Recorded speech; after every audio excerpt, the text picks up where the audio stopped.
المشرحة 2. كل حاجة اختفت لما طلعنا برة القبر ورجعنا البيت، وهناك الكل عرف باللي عمله أبويا هو، وإنه كتب البيت باسمي، وده اللي خلا مصلحي يتعصب ويحس بالظلم الشديد، لأنه كان مخطط لبيع البيت، وخطته كلها انتهت بمجرد ما عرف باللي عمله أبويا، ولما حس بالخطر وأنا كل أحلامه أتدمرت قدامه. وقف انقصادي وعيلي بصوته عليا وهو بقولك يا هيالا فكك من الشويتين دول وقولي اقنعت أبوك أزاي يكتبلك البيت اسمك، ده أنا الكبير، يعني كتر واحد له حث في البيت ده، أنما أنت واد خرع ومتدلع. أبوك صرف عليك اللي مصرفه شعليا أن نواختك يقوم في الأخر مديك ورثنا. أنا ما خدش حاجة ومش عايزن، والبيت أهو إقدامكو اشبعوا بيها، وزي ما قال أبويا كل واحد له دور ما عدا الأرض بتاع أمي، المهم أنا ما حدش غريب يخشه.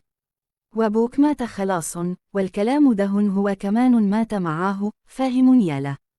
والمطلوب تروح بكرة تكتب البيت باسمي، ولمن أبيعه هديك فلوسك تاخدلك شقة في حتة، ودي خلاصة الكلام. وانا قولت اللي عندي واهو البيت قدامك، اعمل فيه ما بذلك، بس في حدود وصية أبوك. كان لسه يمسك فيا عشان نتخانق، لكن أنا سيبته يتخانق مع نفسه وطلعت برة، وما كنش فيه حاجة في بالي وقتها غير الحمل اللي حطه أبويا على ظهري، حمل تقيل وأنا مش قده، لأني عارف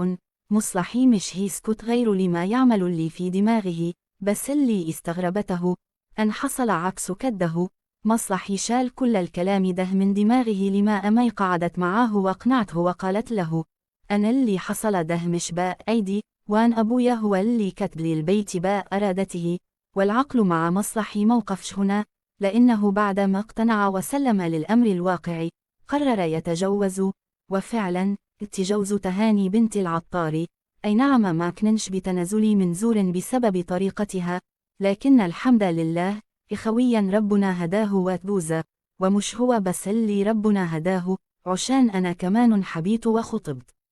خطبت غادة زميلتي في الشغل بنت ناس وهادية، وكانت بتحبني لدرجة فوق الوصف، وهنا أقدر أقول أنها كانت العوض الحقيقي لكل اللي حصل لي، وللحمل الثقيل اللي شلته على ظهري، بس ما كنتش أعرف أن قربي ليها كان هيبقى مجرد بداية لحاجات كتير تانية صعبة، لأن في يوم كنا مقررين فيه أنها نخرج، حصلت حاجة غريبة، هي وإني لما كنت قاعد معاها مرة واحدة شميت ريحة وحشة، ريحة فاكرها كويس من يوم دفن أبويا، ومع الريحة دي شميت ريحة حريق، وقتها بصيت لغادة عشان أقولها على اللي أنا شامه لقيت وشها كله متفحم، فمن الخضة رجعت لورا، ومع بربشة عيني وشها رجع طبيعي مرة تانية، لكن الريحة كانت ثابتة زي ما هي. ولما قولت لها؟ قالت لي أنها مش شامة حاجة وحشة،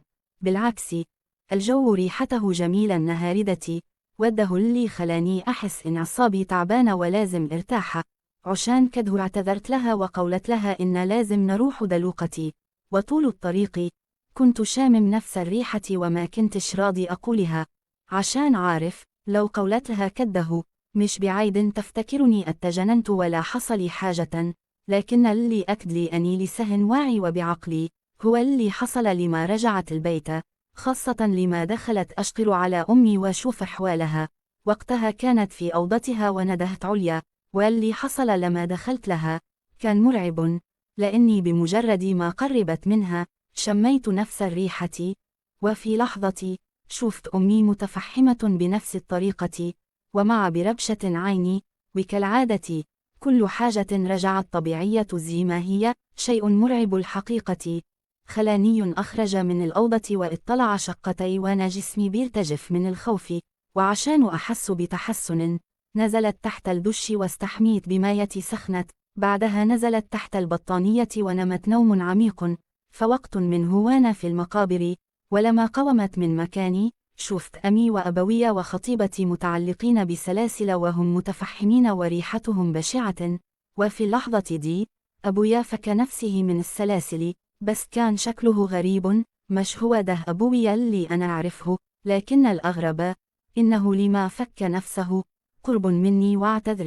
اعتذر لي وقال لي أنا ما كنش يعرف أنا كل دهن هيحصل، ولو رجع بيه الزمن كان غير قراره، لكن خلاص الأوان فات، والكلام في الموضوع ده ما بقاش له لزوم. وفعلا هي دي الحقيقة، لأن بعدما أبوي قال الكلمتين دول اختفى، ومعاه كل حاجة رجعت طبيعية، واقصد بطبيعية أنيف وقت مرة تانية، بس المرادي وانا على سريري وقتها بصيت على الموبايل، لقيت غادة رنت عليا كذا مرة، رديت عليها وقولت لها أني بخير، وقبل ما أقفل معاها اتفقت أنا وهي إنه نتقابل بعد الشغل نخرج بدل مبارح، كمان عشان احكي لها اللي حصل، لكن اللي ما كنتش عامله حسابه أنا اللي بيحصل لي ده يتطور أكثر، لأني بمجرد ما وصلت الشركة غادة كانت قاعدة مستنياني عشان تطمن عليا،